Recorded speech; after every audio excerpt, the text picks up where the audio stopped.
Good morning. मागच्या तासिकेला आपण पहिल्या घटकातील भाषेच्या उत्पत्तीविषयी जाणून घेतलं होतं. भाषा कशी उत्पन्न झाली त्याच्यात आपण ती तीन पद्धती बघितल्या होत्या. एक म्हणजे काही लोकांचं असं म्हणणं की भाषा ही ईश्वर निर्मित आहे. त्याच्यानंतर दुसरं बघितलं, भाषा ही मानव राजांनी निर्माण केली.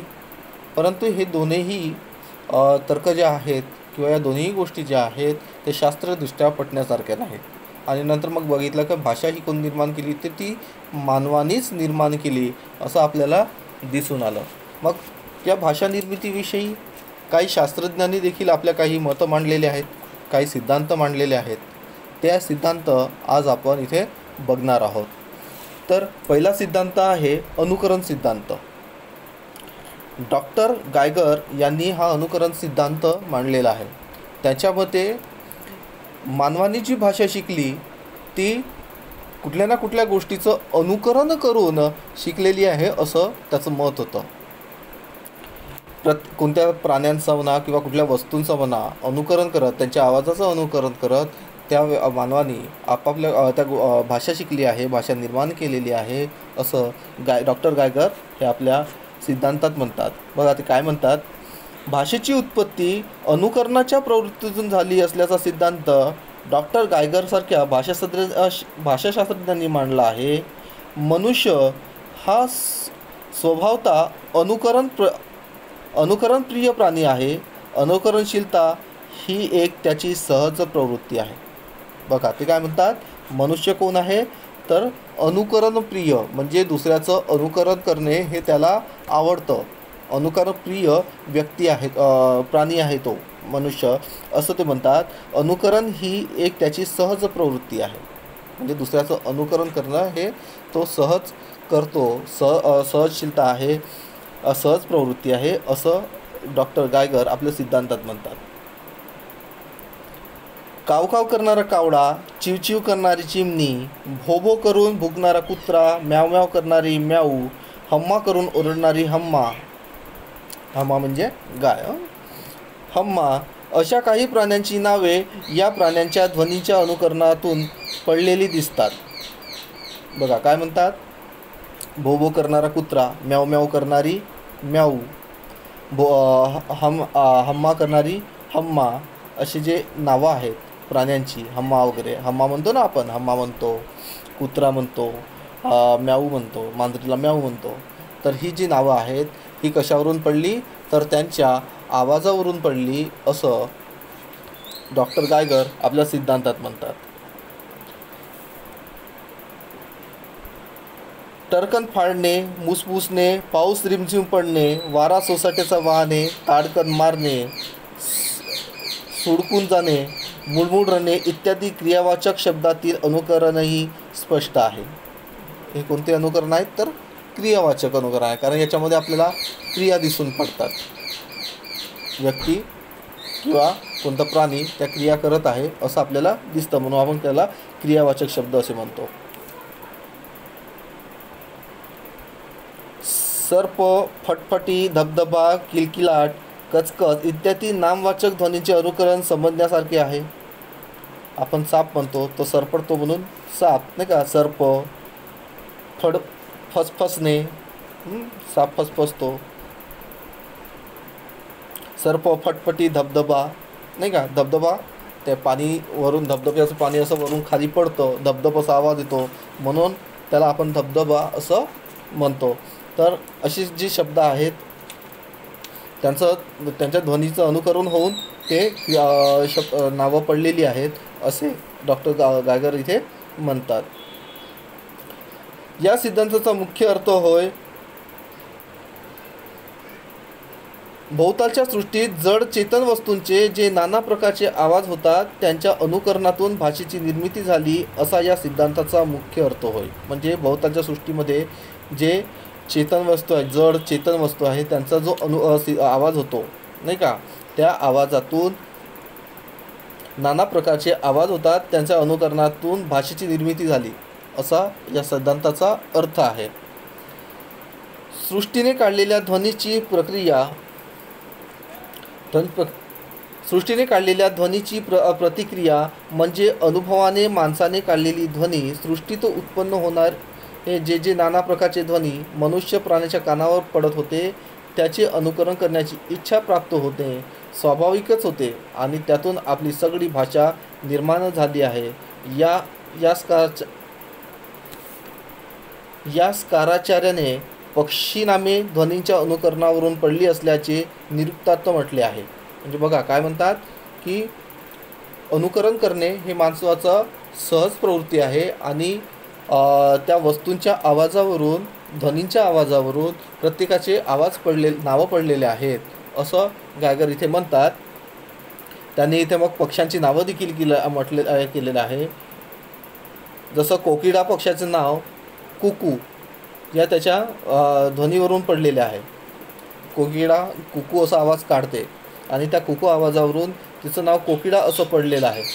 कोकिडा संस्कृतमध्ये कोकिडा म्हणतात, ग्रीकमध्ये कोकुड म्हणतात, लॅटिनमध्ये कुकुलस म्हणतात आणि फ्रेंचमध्ये कुकू म्हणतात. असे वेगवेगळ्या भाषेमध्ये ते सारखे नावं दिसतात आपल्याला. त्यावरून आपल्याला असं म्हणता येईल की तिच्या त्या आवाजावरून काढण्याच्या आवाजावरून कोकिडा हे नाव किंवा ग्रीकमध्ये कोकुड किंवा लॅटिनमध्ये कुकुलस असं जे नाव आहे ते तिच्या आवाज काढण्यावरून पडलेलं आहे असं आपल्याला इथे म्हणता येईल. पण या सिद्धांतावरही बरेचसे आक्षेप घेण्यात आले आहेत. बघा काय म्हणतात, अनुकरण सिद्धांत वरवर दिसायला समर्पक असला तरी सूक्ष्म विचारांनी तो पटण्यासारखा नाही. बघा वरवर जरी आपल्याला तो पटण्यासारखा वाटला कारण ठीक आहे बा की विशिष्ट असे आवाज जे प्राणी काढतात जसं कुत्रा भोबो असा आवाज काढतो त्यावरून कुत्रा, म्याव म्याव आवाज काढते मांजर म्हणून तिला मांजर किंवा म्याव म्हणतो आपण. असे जे आवाज बघितले तर त्यावरून आपल्याला असं वरवर वाटेलही की त्यांच्या त्या अनुकरणावरून त्यांच्या त्या आवाजावरून त्यांना ते नावं पडलेले आहेत. पण हा अनुकरण सिद्धांत वरवर जरी समर्पक वाटत असला तरी तो पूर्णपणे पटण्यासारखा नाही. काही थोड्याफार प्राण्यांची नावे त्यांच्या ध्वनीनुसार पडली असली तरी कित्येक प्राण्यांची नावे त्यांच्या ध्वनीनुसार नाहीत. उदाहरणार्थ डराव करून ओरडणारा प्राणी, बघा कोणता डराव करून ओरडतो तर बेडूक ओळखतो नाही का. म्हणजे मराठीमध्ये आपण त्याला बेडूक म्हणतो पण त्याचा आवाज कसा आहे डराव. मग डराव आणि बेडूक याच्यामध्ये काही तारतम्य दिसतं का, साम्य दिसतं का, नाही. आपल्याला त्याच्यात साम्य दिसत नाही. तसंच इंग्रजीत त्याला फ्रॉग म्हणतात, हिंदीमध्ये मेंढक म्हणतात. म्हणजे त्याच्या आवाजावरून त्याचं नाव पडलेलं आहे असं आपल्याला इथे म्हणता येत नाही. म्हणून मॅक्स मुलरने या सिद्धांतावरती आक्षेप घेतला आहे आणि आक्षेप घेताना तो याला काय म्हणतो, कोंबडीच्या खुराड्यासारखे खरे जग कोंबडीच्या खुराड्याबाहेर खरे जग सुरू होते. तसेच या सिद्धांताच्या चहेच्या सुरुवात कुत्राचे बौवौ असे ओरडणे पाहून बौवौ थेरी असे म्हटले आहे. काय म्हटलं आहे, बौवौ थेरी. त्याने आक्षेप जो घेतला आहे त्या आक्षेपाच्या याच्यानुसार या थेरीला त्यांनी कुत्र्याच्या याच्यानुसार बौवौ थेरी असं म्हटलेलं आहे. त्याच्यानंतर दुसरा सिद्धांत आहे डिंगडॉंग सिद्धांत. हा सिद्धांत सुरुवातीला प्लेटोने मांडला होता. त्याच्यानंतर याला विस्ताराने रूप दिलं ते मॅक्स मुलरने. हा डिंगडॉंग सिद्धांत अनुकरण सिद्धांतावर टीका करताना प्रतिपादित केलेला सिद्धांत आहे. कोणत्या सिद्धांताला वर टीका करताना, अनुकरण सिद्धांतावर टीका करताना. बघा ते काय म्हणतात, या सिद्धांताचा निर्देश प्रथम प्लेटोने केला असला तरी मॅक्स मुलरने याची विस्ताराने मांडणी केली. हा सिद्धांत कोणी मांडला, सुरुवातीला प्लेटोने मांडला, त्याच्यानंतर मॅक्स मुलरने याची विस्ताराने मांडणी केलेली आहे. अनुकरण सिद्धांतानुसार टीका करताना त्याने असे प्रतिपादन केले की जगातील प्रत्येक वस्तूला एक स्वतंत्र असा ध्वनी असतो. बघा हा सिद्धांत अनुकरण सिद्धांत मांडताना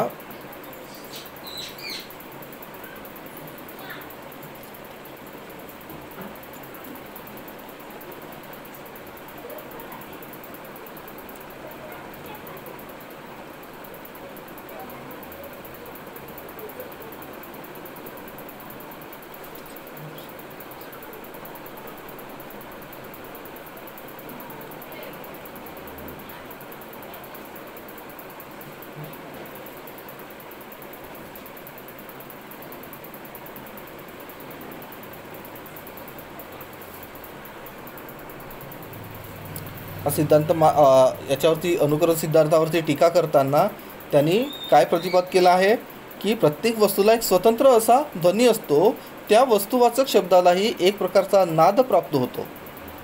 वस्तुवाचक शब्द व त्याचं नाव यात एक प्रकारचा नैसर्गिक असा रहस्यमय संबंध असतो.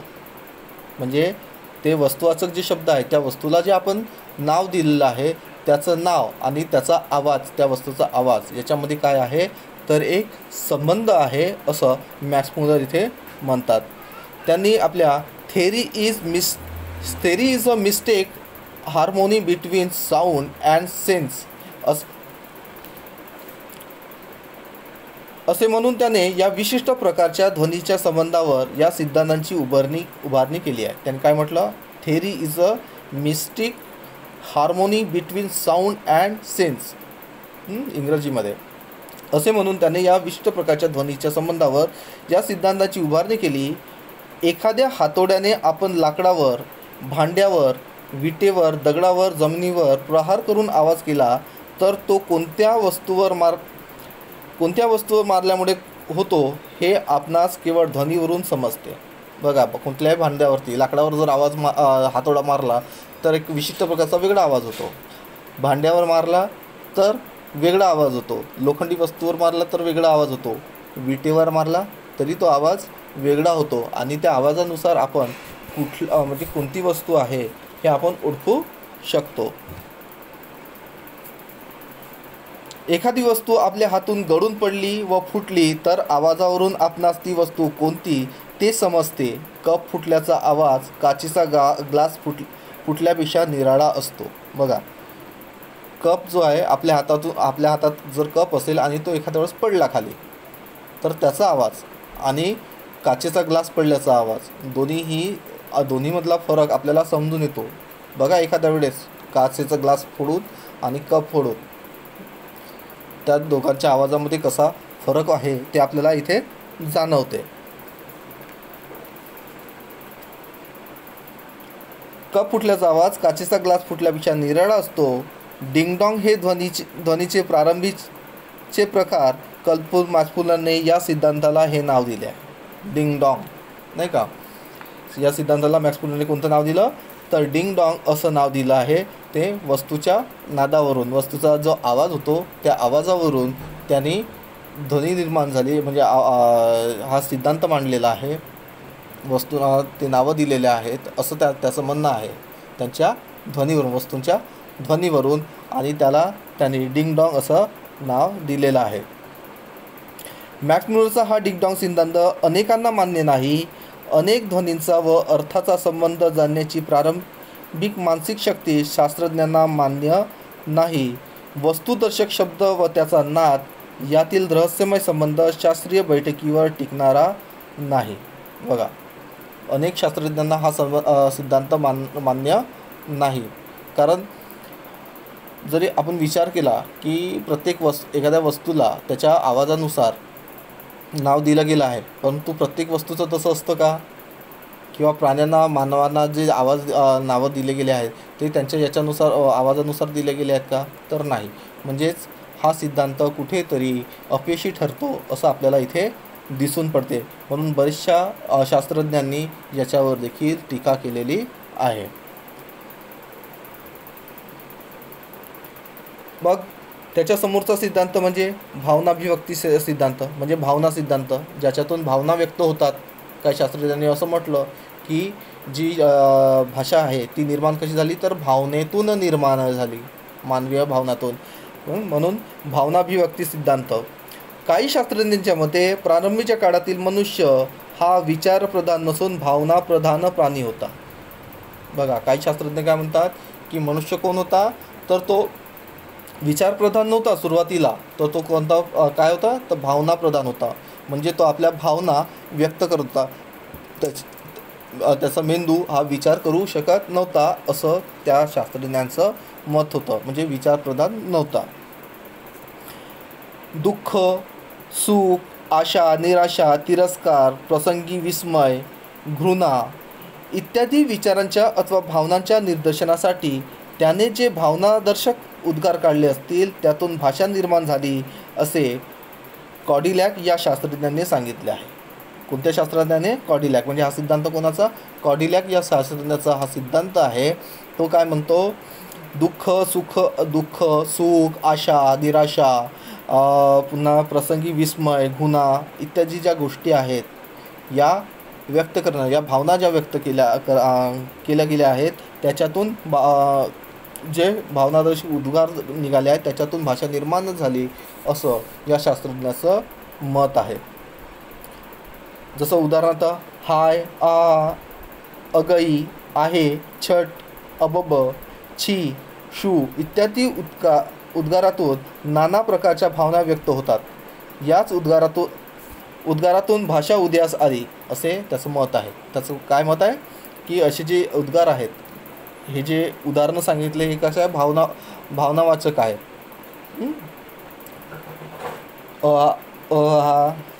अगई, आहे, छट, अबब आपण म्हणतो नाही का, एखादा आश्चर्याची गोष्ट झाली किंवा काय झालं अबब असं. तसंच एखादी चांगली गोष्ट न घडता कुठली तरी वाईट गोष्ट घडली तर छी पण म्हणतो आपण. तर अशा ज्या भावना व्यक्त करणाऱ्या जे शब्द आहेत याच्यातून भाषा निर्माण झाली असं कॉडलिक हा शास्त्रज्ञ म्हणतो. याच उद्गारांना पुह असे नाव असल्याचे असेही म्हणतात. बरेचसे लोक काय म्हणतात? याच सिद्धांताला पुह असे देखील म्हणतात. याही सिद्धांतावर अनेक प्रकारचे आक्षेप घेण्यात आले आहे. भावनामय उद्गारातून जर भाषा निर्माण झाली असेल तर प्रत्येक भाषेत असे उद्गार ती भावना दाखविणारे समान असाव्यास हवे. म्हणजे बघा, भावना व्यक्त करणारे हे जे शब्द आहेत हे शब्द मग प्रत्येक भाषेमध्ये सारखे असायला पाहिजे. जर या भावनेतून जर भाषा निर्माण झाली तर प्रत्येक भाषेमध्ये हे शब्द कसे असायला पाहिजे? सारखे असायला पाहिजे. परंतु त्या भाषेमध्ये असे शब्द आढळत नाही. म्हणजेच असं म्हणता येईल की हा देखील सिद्धांत इथे पूर्णतः यशस्वी ठरत नाही असं आपल्याला इथे म्हणता येते. त्यानंतर श्रमपरिहार सिद्धांत. श्रमपरिहार सिद्धांत म्हणजे काय? तर मनुष्य जे श्रम करतो, जे कामं करतो, त्या कामाच्या वेळेस तो जे काही आवाज काढतो त्या आवाजातून काही भाषा निर्माण झालेली आहे असं काही शास्त्रज्ञांचं मत आहे. बघूया. कोणतेही शारीरिक श्रम करताना श्वासाची गती वाढत जाते.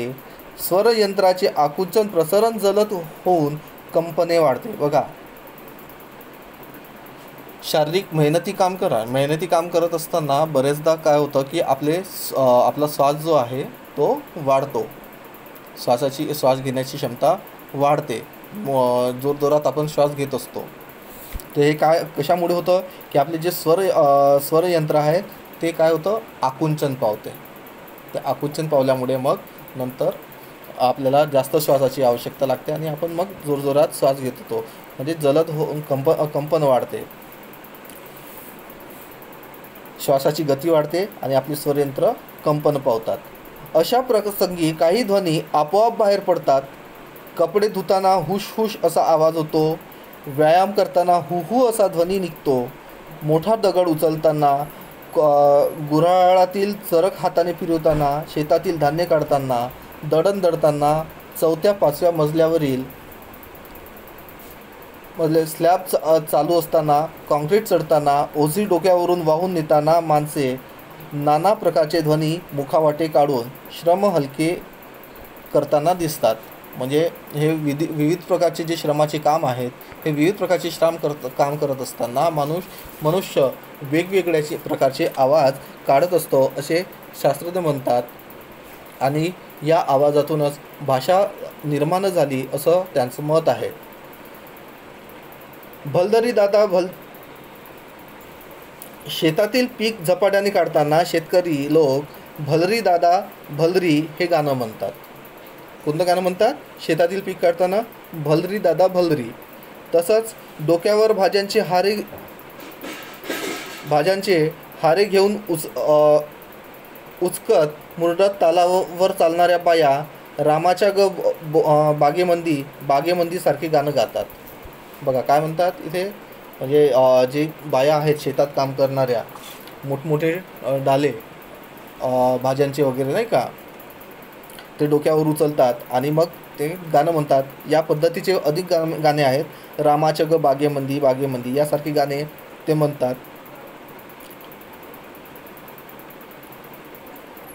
चली ग राणी तू माझ्या घरी, केतकी पान तुझ्या सोबशिरी यासारखी शृंगार मिश्रित ओळ शृंगाराच्या फुलोऱ्याप्रमाणे शरीराचे श्रम कमी करणारे आहे.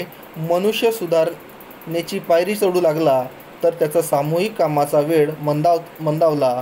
तो आत्मकेंद्रित बनला. पण प्राथमिक अवस्थेतील माणूस हा अनेक प्रसंगासाठी समूहप्रेमी होता व त्याने समूहाबरोबरच श्रमपरिहार्य गाणी म्हटली. त्यातून भाषा जन्मास आली. जात्यावर बसून दळण सुरू झाले की मजेदार ओव्या स्फुरतात व त्या नादात श्रम वाटेनासे होतात. बघा, बरेच वेळा आपण श्रमाचे कामं करत असतो आणि अशी कामं करत असताना विविध पद्धतीचे गाणे किंवा काही आवाज काढत असतो आणि ते आवाज काढण्याचे किंवा ते गाणे म्हणण्याच्या मागचा उद्देश काय असतो, तर आपलं जो श्रम आहे म्हणजे आपला जो थकवा आहे, काम करताना जो थकल्यासारखं वाटतं ते वाटू नये, श्रम वाटू नये, जास्तीचं काम करतोय असं वाटू नये, हा त्यामागचा उद्देश असतो. आणि त्या याच्यातून तेच गाणे स्फुरतात किंवा तसे आवाज स्फुरत असतात, निघत असतात. त्या नादात श्रम वाटेनासे होतात. व्यायाम करताना श्रम भासू नयेत म्हणून मल्ल लोक यो हे हो असा ध्वनी करतात. व्यायाम करताना मल्ल लोक कसे ध्वनी करतात, यो हे हो अशा पद्धतीचा ध्वनी काढत असतात. यावरून या सिद्धांतास यो हे हो सिद्धांत असेही नाव आहे. कोणते नाव आहे या सिद्धांताला? यो हे हो असे नाव आहे. श्रमपरिहार्थ जे ध्वनी बाहेर पडतात त्यातून भाषा उदयास आली असे म्हणता येणार नाही. म्हणजे श्रमातून किंवा काही जड कामं करताना भाषा निर्माण झाली असं आपल्याला इथे म्हणता येत नाही. का बरं म्हणता येत नाही? कारण गाण्याने श्रम वाटत नाही हे खरे असले तरी या गाण्याच्या मूलस्थानी असणाऱ्या उद्गारात भाषा निर्मितीचे सामर्थ्य असते हे मात्र संयुक्तिक वाटत नाही. बघा,